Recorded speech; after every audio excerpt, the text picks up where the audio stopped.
ابی و مرشد حضرت علامہ مفتی ابو محمود محمد مدنی نور اللہ حضور دادا میاں رحمت اللہ تعالی علیہ کے آستانے پہ جب حاضر ہوئے،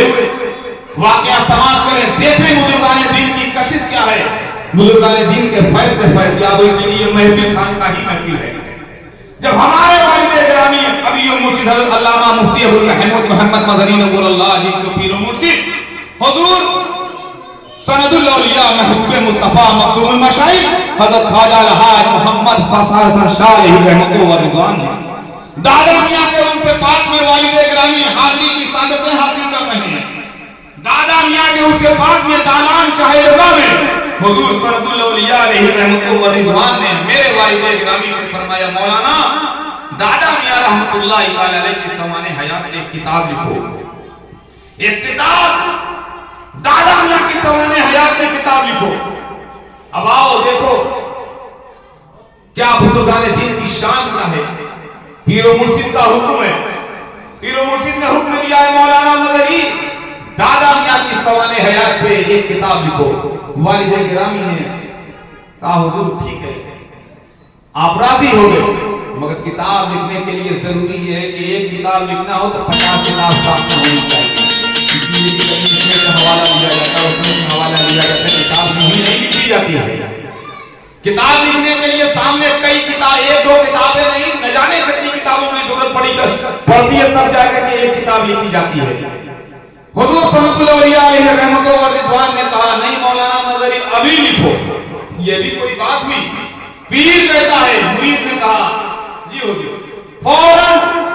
مرید بھی پیر و مرشد کے حکم پہ سر جھکا دیتا ہے۔ اب پیر سے تو پیر نے کہا کہ مولانا مدنی کتاب لکھو دادا میاں کی سمان حیات پہ، مولانا مدنی بھی حامی بھر دیتے ہیں جی حضور۔ اب کہا پیر نے یہ بھی کہا ابھی لکھو۔ اب میرے والد گرامی کتاب لکھنے کے لیے لکھنؤ کی دالان شاہ رضا میں بیٹھ گئے، بیٹھنے کے بعد سوچ رہے ہیں کہ لکھوں کہاں سے، اس لیے لکھنے کے لیے کتابیں ہونی چاہیے، اور ہمارا گھر بنارس کی سرزمین پہ ہے، وہاں لکھنؤ میں پیر و مرشد نے کہا کہ کتاب لکھو۔ کتاب لکھنے کے لیے کوئی دوسری کتابیں نظر نہیں آ رہی ہے، وہ زمانہ انٹرنیٹ کا زمانہ بھی نہیں ہے کہ آپ موبائل میں کتابیں لوڈ کر کے نکال لیں، وہ یہ زمانہ بھی نہیں ہے۔ پیر و مرشد نے کہا کتاب لکھو۔ والد گرامی لے کر کے بیٹھ گئے، قلم و کاغذ لے کر بیٹھ گئے کہ کیا لکھوں، کہاں سے شروع کروں، سوچ ہی رہے تھے کہ آپ کے اوپر اچانک ایک وجہ طاری ہوا، اور کیا دیکھ رہے ہیں، حضور دادا میاں رحمت اللہ تعالی علیہ کا جمال جہاں آرا نظر آ رہا ہے، دادا میاں کا جمال جہاں آرا نظر آ رہا ہے، اور فرمایا اے مولانا مدنی کیا سوچ رہے ہو، لکھو فلاں کتاب، فلاں سطر، فلاں حوالہ، فلاں لائن، فلاں حدیث۔ دادا میاں رحمت اللہ تعالی علیہ بتاتے چلے گئے اور مولانا مدنی لکھتے چلے گئے۔ یہ واقعہ